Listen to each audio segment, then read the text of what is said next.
the Senna banned away, some interesting opportunities are available.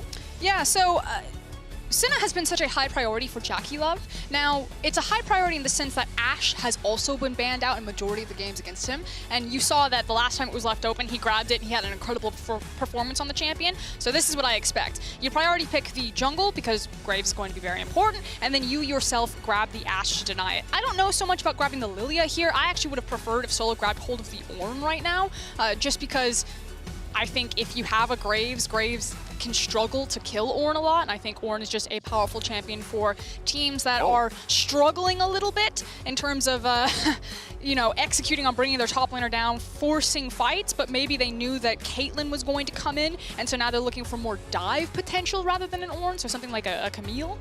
Well, certainly locking in a Blitzcrank is a bold strategy here. A big bet there that you can land the hooks to deny this poke lane from kind of forever chunking you out. Obviously a lot of invisible pressure as long as you have the grab up. They do sort of have to respect it on the bottom side, but definitely a bold pick coming in here for Ignar. And while tenacity is certainly going to be something that hurts Lilia and Ashe's chances of 100 to 0ing someone, the knock-up and the grab from Blitzcrank will be unaffected.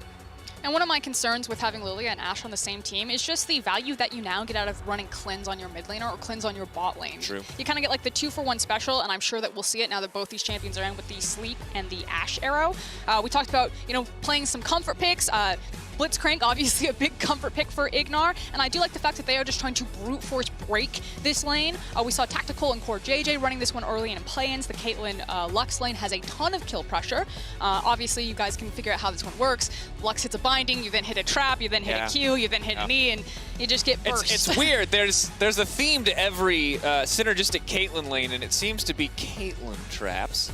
Although we've got the light binding half instead of the dark binding half, so no more Ghana this time around. The Volibear going to be taken away alongside the Camille, the Ornn. This is an interesting one. Obviously, FlyQuest do want to set Solo up to be comfortable in lane. The question always is going to be, how do they do that against a player like 369? So I feel like Sion and Gangplank have risen pretty dramatically in priority now that we've got 20 million top laners banned away. Camille, Ornn, Renekton, Shin, and Volibear. I would like a Gangplank, just because I think if you're playing around the bot side of your map with an Ashe and a Blitzcrank, that just gives you so much power down there, obviously with the Cannon Barrage, but we'll see what Solo wants to pick up here. He could even hold it and grab your mid laner. Strong blind pickable mid laners are still available, like the Azir. That might mean a possible Zoe coming in for Knight, though. Yeah, and of course, this is the second time today that we've seen Power of Evil and the entire FlyQuest lineup go for a little bit more of a scaling option with the Azir in the mid lane. Now, they weren't able to get to that point previously. Maybe they will fare better here against TES, who will still certainly be a difficult task. Depending on the lane matchup, though, he could be quite comfortable. But it looks like we're probably going to run that mid lane matchup back. Well, you got the Chovy, and now you get the Knight Galio, potentially. So this is certainly a gauntlet for Power of Evil to go through. Now, one of the things that TS's composition is missing, however, is very strong hard engage. They siege really well, especially if the map gets split up, because now you have the semi-global range of the Galio ultimate. And again, with a lot of top laners being denied, it looks like we're just going to have fighters and bruisers. There we go, Urgot.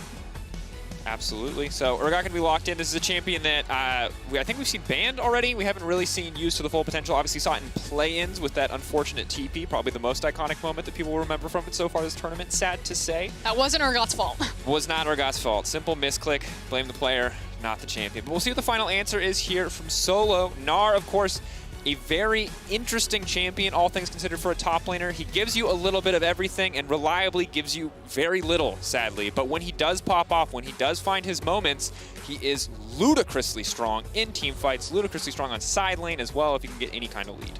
So right now, looking at FlyQuest composition, it feels like what they're trying to do is play between mid and bot lane by trying to have push priority or push pressure in that lane. Likewise, with a Blitzcrank, there is the potential that you see a spicy level 1 coming out of FlyQuest to early split the map for Lilia. And then Gnar, if he is playing a weak side Gnar and Solo doesn't get a lot of attention, can be very safe. You know, ranged top laner, has the hop to get away.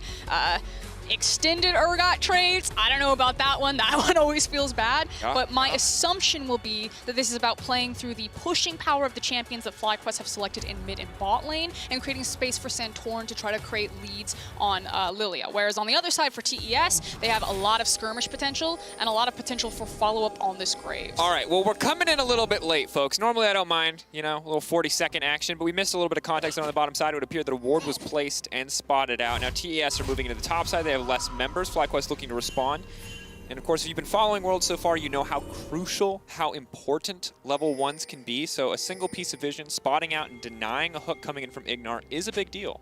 I do like this level 1 being set up, however. You know, maybe this is a rogue-esque level 1 where they just try to burn Knight's flash early on or pick up the kill there by walking into the lane, or it's a delay invade on the Raptor camp. You'd already talked about the wards, Draco, so you can see that TES have played a... That sounds so weird to say. TES have played a ward on the Raptor camp, so they get vision of this, and we'll see what the response is. It looks like it's going to be a collapse. Here comes Graves across mid lane. They're going to fight for this. And the ward here, very easy for TS to predict. This will be relevant. Keep our eyes, though, on where the damage is going to go. That's going to be a flash forward. That's going to be a taunt onto 2. Do they win out in the sustained fight, though? Because Santorin is already level 2, and he does so much sustained damage. Still a squishy little Bambi action there, though, so he's going to have to back off. Yandro now running for the life, going through, and that's going to be first blood coming in for FlyQuest. An excellent start. TES didn't have to contest there, but they chose to anyway. And you see the power of, you know, what happens is not just about the fact that Lilia does the Raptor camp so fast, so you look for the delayed invade. It's about abusing that level 2 that you saw there. Is TES do manage to get the patience to I hate it. Top Esports managed to get the patience reset from the red buff, so Jackie Love is going to help KaiSser at least get his primary buff, but you might say damage done, especially because Wild Turtle and Ignar are getting first to this wave right now. And getting level 2 early on this lane is a very big deal. Now, of course, it's important to know that Jackie Love did hold on to his flash, but that said, Yandro is going to be very vulnerable here on the bottom side of the map. A single hook connects, which should be easy to do so if you could just flash, go for the power fist to kick things off. That is a decent amount of kill pressure bottom side. I want to talk about this Santorin pathing, because it's ending up being a split map anyway, and I don't know if it necessarily had to be, because he had priority with Wild Turtle and Ignar. We talked about getting to the lane first, the fact that, you know, you have flash still on your Blitzcrank. Now they're letting the wave slowly, not necessarily push in, because it's even right now. In fact, the cannon's probably going to kill those and turn on the cannon. Oh, no, now it'll slowly push back. But the fact is that KaiSser went red and then walked across, and I don't think he was spotted out by vision. You now see a red ping go down on the Grob camp, so it tells me that FlyQuest assume that KaiSser is in their jungle, but I don't know. We'll see how it pans out. I'm a little bit curious. I was like, yeah. I think you could have denied more from KaiSser there rather than prioritizing early rotation off of your Raptor camps. I mean, if Santorin decides to power farm, then maybe it's worth it if he gets second rotation of Raptors into his own Raptors again and starts creating an EXP lead, but I think he loses a lot of pressure for his bot lane. And as we see Power of Evil sustain some of his own pressure in the mid lane, I think it's a really good thing that you bring up Frostgrown, because splitting the map like this, while it certainly has given Santorin what feels like a pretty decent jungle advantage, or would look to, but Graves right now at least clearing some camps out much quicker. At the end, though, when all is said and done, there will be more camps available for Santorin. This is essentially isolated solo, and that's definitely not bad for solo in the early game, but there was an opportunity, it feels like, for Fly to try to break the bot lane matchup rather than trying to weather the storm. As we see, the hook does land. Maybe they can't get a little bit more damage down. The sidestep, that is not the binding you were looking for. Turtle and Ignar coming in clutch, trying to play this one out. A little bit of confidence. Power Fist goes in, Trap goes down, and now the lane. Wild Turtle, 2 kills up. He needs to back and spend that money. Yeah, he is a very wealthy Ashe right now. Ignar coming up clutch, in my opinion, right there. Obviously, when the wave is close to the tower, it makes Blitzcrank that much more dangerous of his ability to pull you under tower aggro. Now, while Lux didn't take any of the tower shots right there, the threat is always going to be available. So catching TES off guard a little bit with a nice hook, as we're now entering second jungle rotation. So Santorin is teaming up with his mid laner to try to get Knight a reset here. Wow, Santorin. KaiSser. I'm so used to seeing Santorin on blue side for some reason. It's really messing with me. I think it's because TES's logo was red, so I'm like, oh yes, TES on red side. I just feel like the second you said TES instead of Top Esports, you like doomed yourself. I thought, you let it go. We've already tilted. There it is. But at this point of the game, FlyQuest off to a fantastic start. And the big thing is here is that ultimately this win for FlyQuest is for pride, is for proving themselves, but for TES this win is very important, because at this point, it's really feeling like it all comes down to the final game of the day, TES versus DRX. Now, if DRX are able to come in and win that game, they'll force the tiebreaker. But if TES lose here, and DRX are able to win later in the day, then the winner of that game wouldn't even get a tiebreaker. DRX could just go directly through without having to play it, having a better game score. So that would be a bit of a catastrophic mistake for TES to give up any kind of game here. It's about discipline and remaining in form to you know, have the crescendo, if you will, of that final game and so many stakes put onto it to secure a first seed, as we see KaiSser moving in to maybe play with solo a little bit. They're anticipating the teleport and they want to force the dive. He has Summoner Spellbook. He can swap to a combat summon. They can immediately force on the back of Urgot level 6. They're committing another TP as well. They want to kill this Gnar before he hits 6, but he just hit 6, and that means the Gnar is available. If he plays this well, it's actually very hard for TES to do anything. They have to be patient on this one. TES thinking they had the level 5 advantage, but that's the Gnar back into the wall, right into the tower. Now Knight is tanking him. He's going to flash into safety. Solo making it out of this one. TES were not ready for that Gnar ultimate. Yeah, beautifully played there by Solo. Comes back with the Ninja Tabi as well. And even though they pull Knight, look at how many waves he sacked in the mid lane, as well as giving priority for Power of Evil to make this rotation here. So Knight using his TP up top side, getting chunked out, means that TES are going to lose their Krub camp. They're going to lose play on bot lane, and probably lose 2 waves on mid. Oh, and this is massive for FlyQuest, because when their composition has a lead, it's so much easier to play out. This Ashe, this Blitzcrank, Santorin starting to pull ahead in jungle XP. Very easy for them to kick fights off, whereas the Caitlyn Lux, if they're trapped under a tower, those champions are useless. Just about spell flinging. This also does give access for Santorin onto this Infernal Drake if he wants to start it. I would hope that he returns to his jungle, though. Another ping out, though. TES, they've kept the momentum up. They're not looking to stop now. Justice punch forward, but Power of Evil staying calm, cool, and collected as he just looks to match this mid-wave pressure. KaiSser sticking around for now. The first dragon of the game is now set to go over to the side of FlyQuest. 2,500 gold, 7 minutes into the game. If you told me it was TES, I would have believed you without looking. You tell me it's FlyQuest, I want to know more. And right now the story is bottom lane competency and Solo holding on even against 3 people on the top side of the map. And frankly, it's FlyQuest skill checking TES, not just with like the macro movements. Like that was nice in the early level invade, how they split the map, but you know, Solo coming up clutch there to absorb so much pressure from top Esports when they tried to execute onto the dive, and then just a really good follow-up on FlyQuest to read the situation that they put too many members topside and we can happen bot. Ooh, Galio is going to make it out, but is forced to use ult defensively nonetheless. Now, whenever we look at champions like Twisted Fate, Galio, Shen, we always talk about how important those early ults are for impacting the map, and that one, of course, going to be used up, going to be forced out as a defensive option, making Power of Evil's life that much easier in the coming plays. It also makes KaiSser's life that much harder because he needs to be, obviously that ultimate is so important when he does want to find these skirmishes. So the question that I have for FlyQuest at this point is if they want to swap to try onto an early Herald. Now you can see that KaiSser is currently sitting on the Herald, has gone over the wall, but you have such a strong advantage in terms of itemization on Turtle versus JackeyLove. So maybe you sit down here with Turtle, he's now just ticked over to level 6, and then you swap him, or FlyQuest just dissuade you from taking an early Herald and try to hold these lanes for as long as possible since they are winning in the 1v1s and the 2v2s.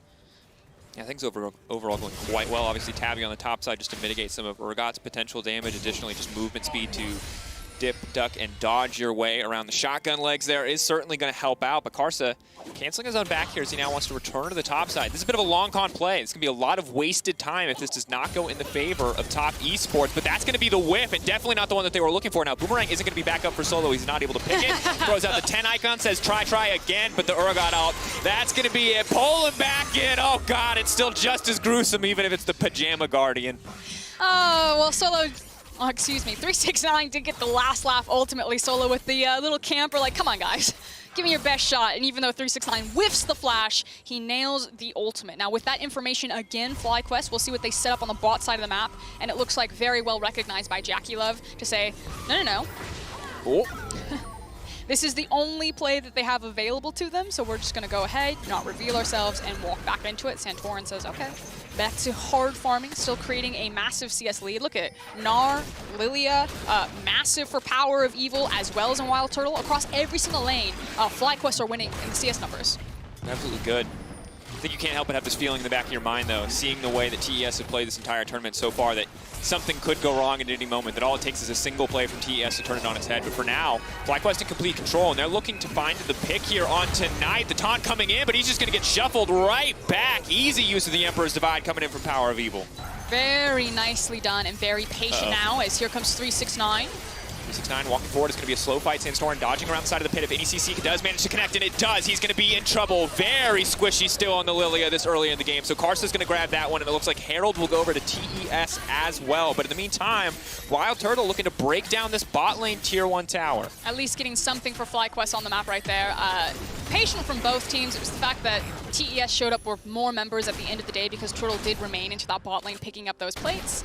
It's still going to be very slow here for KaiSser.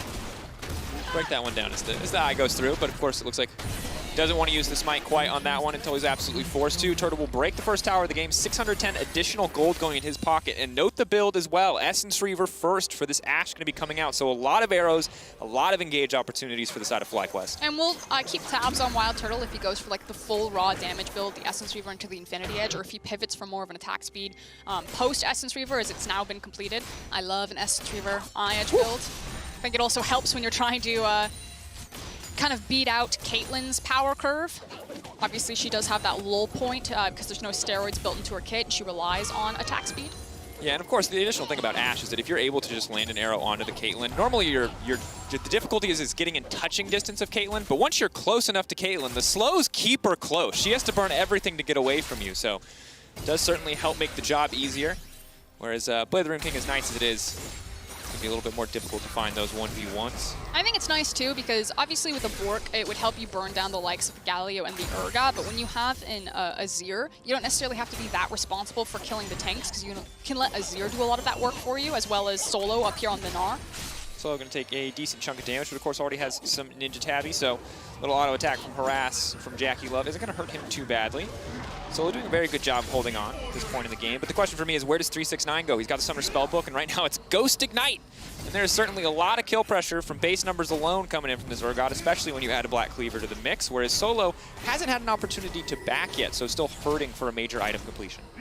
Yeah, so 369, interesting lane assignments, picking up bot lane while you see that Knight is actually pushed up and facing Wild Turtle, as Herald is dropped down behind the Caitlyn. That makes sense. You want to try to funnel as many plates as possible into her, but here's a potential dive. Santorin going to be in trouble here, though, because once again, he is very, very squishy.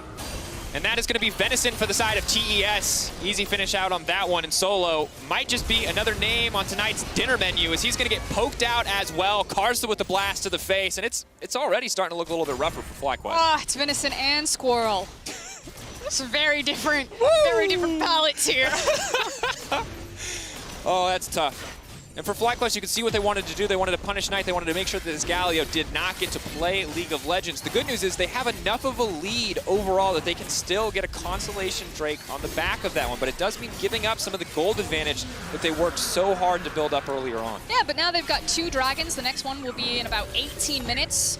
So you're looking at a potential of a 23-minute soul, which is obviously going to feel really nice for FlyQuest because A, they spike really well on 2 items and then continue to spike really well. They have tons of scaling potential for them. So while the last exchange, kind of looked like it was traded 1-for-1, tons of gold being funneled into Jackie Love's pockets, it still feels like a really good position on this map state for FlyQuest. Yes, but definitely need to keep it together. Cannot afford any more small mistakes, because at this point the gold is starting to even out, and as much as those Drakes are going to help, you're still hoping to play around Soul Point. You're hoping to maybe utilize this Gnar and all of his glorious ultimate power, especially as Solo gets closer to level 11, to lock down TES, to find that big combo to close out a fight. I feel like Solo's job is just going to be as obnoxious as possible. Yep. Yeah. He's actually building a slow push here.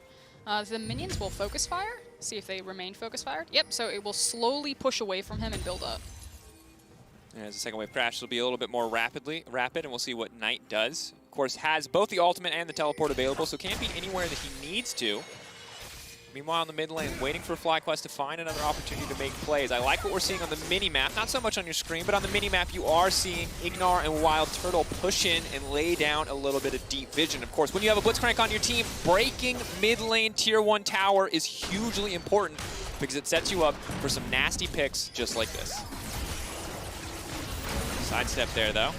And that one is going to get stolen away, so FlyQuest with a good setup, with a good idea, but not able to find the execution. So what FlyQuest are doing right now, like you're talking about looking for picks, but they're basically playing off of their mid lane priority and then trying to chip down top tier tower. And they're doing a good job because since Solo is slow pushing this wave, it might actually time up where this wave builds up and crashes into bot tower or applies pressure where TES try to maybe pick him off bot side. As I say that, they're doing so now, which gives Turtle space to commit to the top tower. So you see Ashe now steps forward since TES have shown on bottom side with multiple members, and he gets to shove this one down. So really good cross-map wave management there. And yeah, it sucks that Solo had to burn his flash, but ultimately Wild Turtle and FlyQuest continue to break open this map and try to accelerate the game. And this is one of the difficulties of Summoner's Spellbook, is that obviously when you have a spell like Ignite and Flash, you have to be willing to burn one to get back to your original spell to teleport. In this case, 369 just has to get up there the old-fashioned way to try to contest that one. So it will be another tower taken out. FlyQuest for now holding on to a 2K gold lead, 2 Drakes as well. All things considered, looking pretty good in this game. Power of Evil scaling quite comfortably. You look at individual CS discrepancies, and they are certainly still favoring the side of FlyQuest. Yeah, and now it's going to be how they problem solve breaking down this mid tower. Now, historically, how you do that is... That landing that arrow. Oh, Jackie Love. Absolute MVP of dodgeball in his elementary school class. No doubt there after that one. What I was about to say is you can throw multiple members into the lane and just start fishing with pieces of CC to force you away from it and chip it away, or you hard push side lanes and then use the inside track of getting your numbers there first and start cheating in and potentially threatening a dive. But FlyQuest go for the kitchen sink method. They throw an arrow, they throw a swirling seed. I don't even know if the Blitzcrank hook came out before the camera got there, but they could have thrown that as well.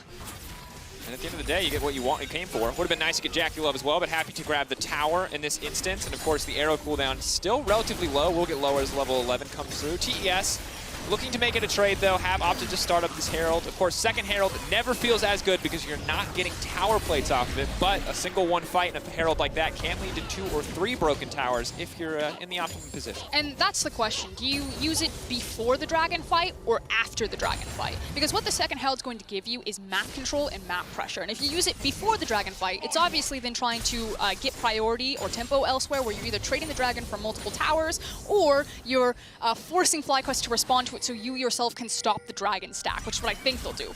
Or you hold on to it, you go into the fight, you ace them, and then you place the Herald, and then it's even more devastating. So that's what we'll be tracking with with TES. The question is TES looking for the more likely, more practical example, or are they looking for the let's go all in, let's bet it all, and maybe we end up with a worthless Rift Herald, but if it goes in our favor, let's just build a monumental gold lead.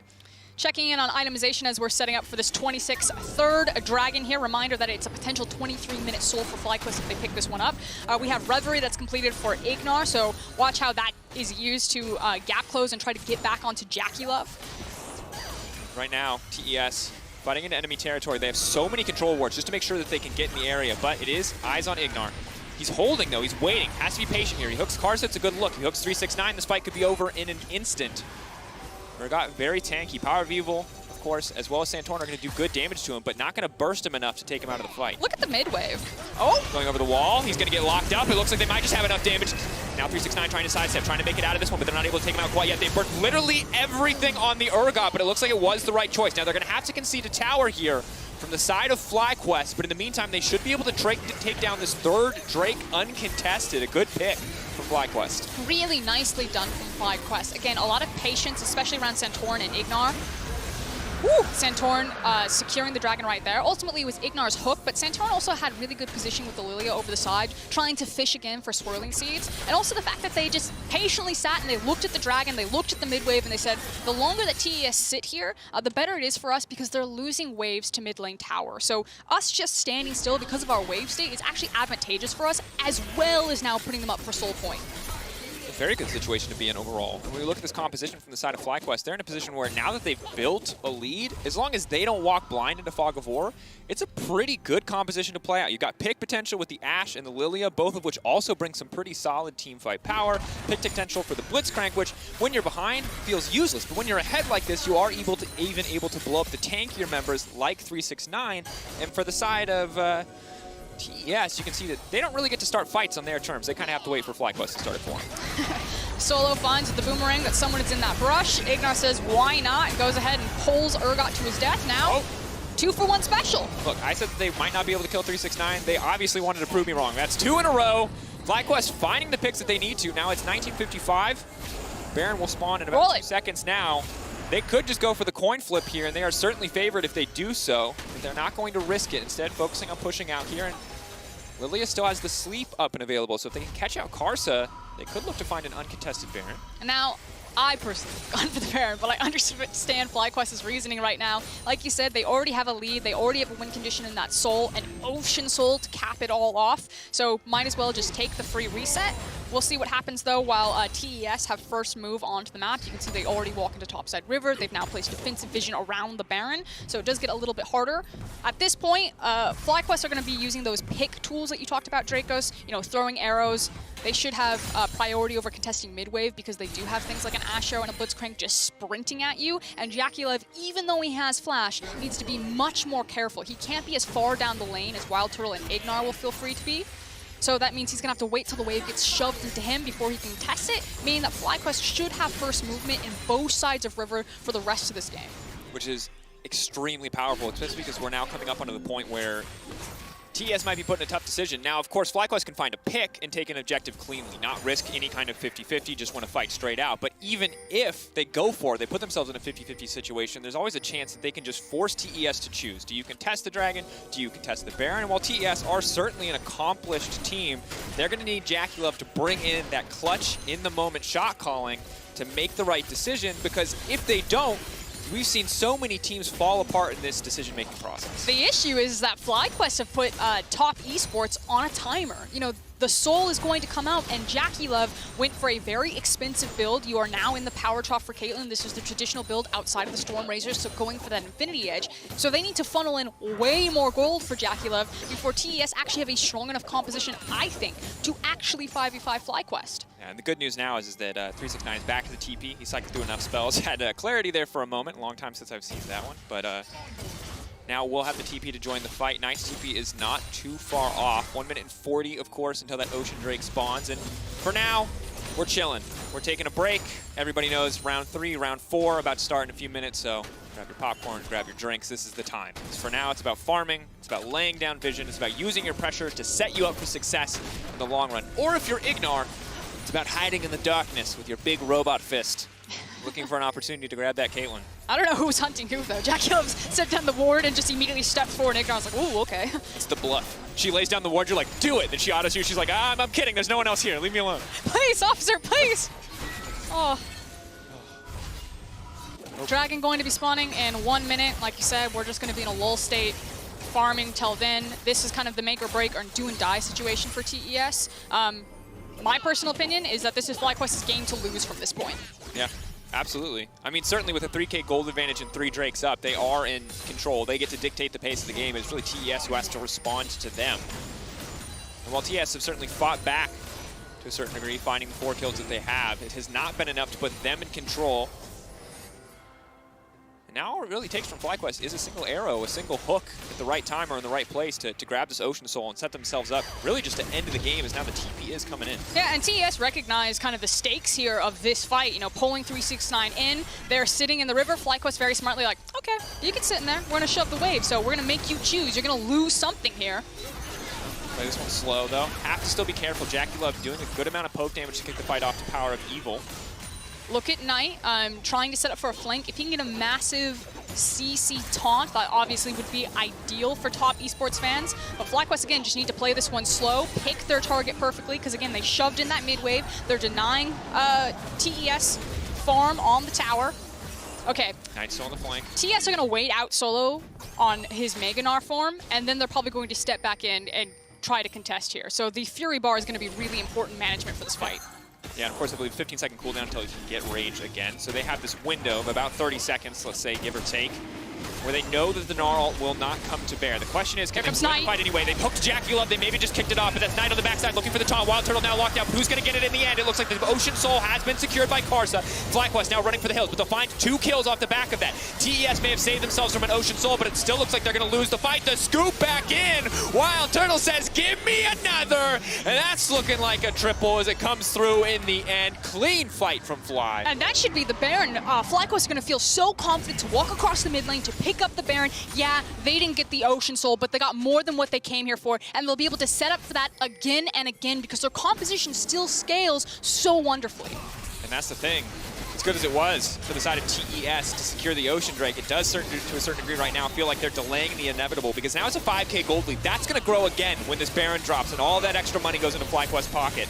And now they have to survive the siege of the Ashe, Lilia, Gnar, Blitzcrank, Azir, and those are not easy champions to survive against. Taking another look at this one, I do want to give out credit to Solo. As soon as he saw that Knight was coming in, he tried to immediately jump onto the Galio. You actually can't see it on the top of your screen. And Knight does ultimately get into the back line, but it allows enough time for Wild Turtle to reposition. He's got Solo in front of him as well as Ignar, and then they just allow their AD carry to push through. JackeyLove at this point, just trying to go hero mode. Can't get it done as Power of Evil has moved all the way around the pit and then finds him, tosses him back into the team, and just really wonderfully played, I think, from minute one from FlyQuest. This is a fantastic game from FlyQuest. And as said before, there were a few hiccups, but I was skeptical when I saw that Gnar pick locked in for Solo, but it did well. This feels like the first time that Solo has not only weathered the storm, but also flourished in these fights. And now finally, we get to see Ignar, Wild Turtle bring all of that power to bear.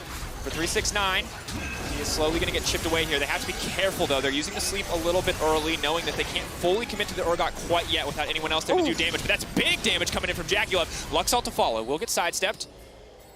But obviously, FlyQuest still need to be careful. The damage is there for TES. The setup, not so much. But if Fly walk into the wrong part of the map, they will get popped off on. Yeah, multiple crits coming out of JackeyLove, just taking chunks out of Wild Turtle. You can tell that top esports do have some teeth in their bite right now, but still, FlyQuest should just play the map with this Baron buff, continue to snowball their own gold lead, closing in on 10K now. How much longer before they're gumming it, Frosco? How much longer before it's dentures left for TES? I'm going to say Power of Evil, or Ignar just gets one good punch. That's it. How many teeth can Ignar knock out with this one? Now, the good news is KaiSser has that Edge of Night. Early lethality purchase certainly going to help him out a lot, as well as stop this hook from really being a massive threat. Solo on the bottom side. He is just the chauffeur for this minion wave. He's just driving it in. He's just poking down, but he knows his only job is to protect his cannon minion, because there's another point of pressure in the mid lane as well. And I already have access to the tower. Wild Turtle laying down a bit of poke as well. You can see it's all about just weaving in and out, trying to get free autos without giving anything up here from the side of FlyQuest. Now, they do have Mega Gnar on the bottom side. If they wanted to pull the trigger, here is a good opportunity. And as stated before, once it fades away, it will be a small window before they can try to activate that one again. I mean, I think at this point they're just trying to get as much chip damage as possible with Ignar kind of fishing for a hook. If he gets a good one, that's obviously going to feel really nice, but FlyQuest should be sitting on a bunch of gold because of the towers that they've taken. So I don't think they're going to try to force their hand too hard here. If they go wrong, they would give a lot of shutdowns over. Big arrow, Mikhail's fall out. Oh, deep teleport. This flank could be massive. Keep in mind, it's a low health bar for JackeyLove, so they're going to have to play this one out a little bit slowly. JackeyLove has reset his position. Knight has flanked, FlyQuest have spotted him out, and now Knight actually might be in trouble. Oh, hawk shot, they're retreating. He needs to use his Galio ultimate reposition. Alt to poke. He's just gonna walk around. That was not the heroic TP flank that they were looking for, but you can see how much FlyQuest have TES on the ropes, because that Galio TP play might have been the only way they could get a clean fight started off in their favor, and it's a minute until the next Ocean's Dragon. And when you're on Soul Point, they have to come and fight you. And right now, FlyQuest, they've played well, they've played so good, but they might not need to in this last fight. They might just be able to beat TES down with their wallets, with all of these itemization advantages you see across just about every character on the side of Fly. Yeah, and it's not even just the wallet, it's the map pressure that they can have. You know, they have super creeps that come in through the mid lane. FlyQuest can play the same move that they did last time, which is hard shove the mid lane wave, allow that to funnel in, and then just stand at the dragon and wait and say, TES, you know, are you going to come at us? Because you got to take care of your base. Ooh. Flip it. Flip it for the NA fans, because that's NA hope right now. You might be knocked out, but you can go out looking good after a game like this against TES. Arrow going to connect on 369. They're going to pull him back to the middle of the team. The follow-up is there, but they can't quite get it done. KaiSser now leaping into everyone. Wild Turtle going to be isolated, taunted off to the side. That's going to be massive. Maybe, just maybe they can turn it back. But Fly say no, not today. Chasing him down. Solo, bobbing, weaving, moving forward in the fight. His Power of Evil looks for another opportunity to throw a few more autos down. But they've killed Wild Turtle, but not Santorin, and that means Cloud, or Ocean rather. An easy pickup here for Fly. That's going to be Ocean Soul, and while TES is starting to throw a few more punches, Fly still coming out on top. Yeah, it's just the shutdown bonus. I believe it was Knight who got the shutdown as well. So on the Galio, I'm going to say not going to make that big of a difference here as we take another look at it. I was just going to talk about, you know, the strength that Ignar and Wild Turtle will have right now because 369 is so vulnerable. Now, as soon as 369 is caught, Knight immediately sprints into the backline, forces the flash out of Wild Turtle, so maybe they capitalize on that because he is much more vulnerable now, but picks up that 1,000 gold bounty, but still only sitting on 2 items. Yeah. And at the end of the day, now there's the QSS to contend with as well. Blitzcrank building towards a Righteous Glory, and of course, Ocean Soul. So if you're hoping that your kind of low damage Galio at this point in the game was going to burst through Wild Turtle, you're probably in a tough position. And I like the sentiment that Yamato brought on the analyst desk the other day about Galio and some of the incredible mid laners that we have on this tournament, and that it kind of masks your strength. You don't get to shine as bright on the Galio as you would other champions, and I'm kind of tired of teams picking it. The list of mid laners that have played Galio and the list of mid laners I never want to see play Galio are almost the same list. It's a circle. Chovy, Showmaker, Knight. And look, I'm not going to knock TES's draft. Like, clearly they had some good plans. Now, FlyQuest's plans looking like they were a little bit better, but it does feel like TES have hampered themselves a little bit by not putting one of their star players on a champion with a little bit more agency in this game.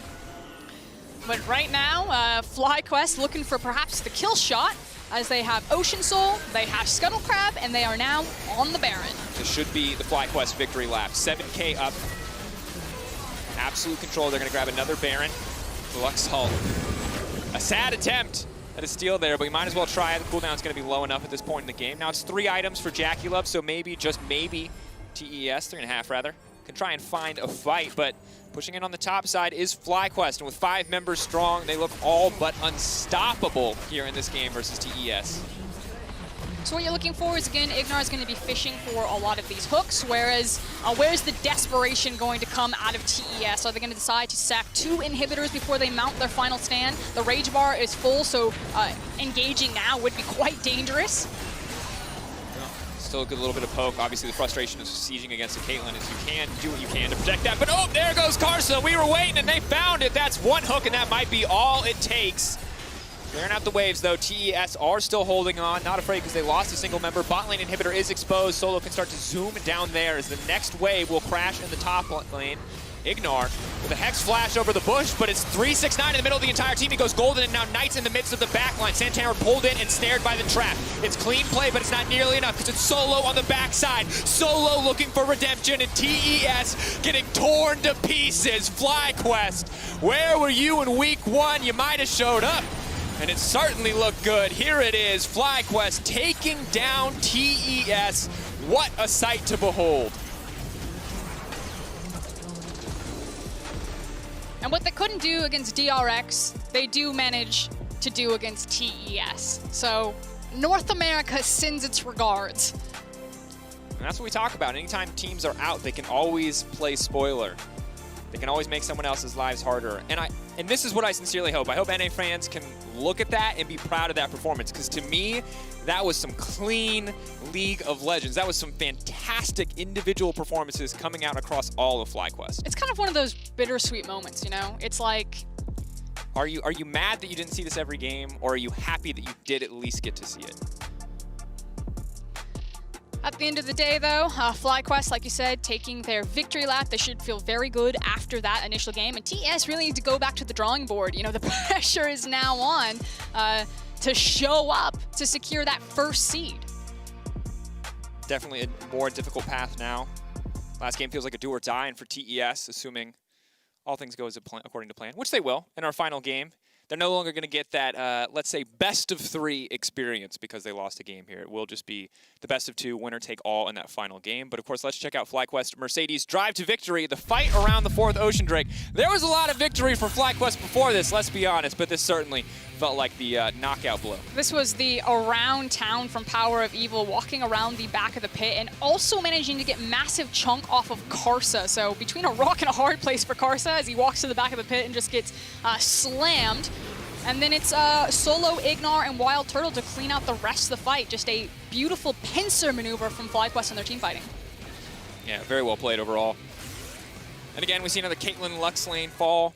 The Observer just really doing built over dirty. I'll be honest, right? They love their death shots. They love their really brutal death shots. They're just like really focused on this guy and his hopes and dreams being crushed. This is like, get the camera on that corpse. After the break, we've got FlyQuest returning to the Rift as they now aim to keep that momentum and look to take down the Unicorns alone.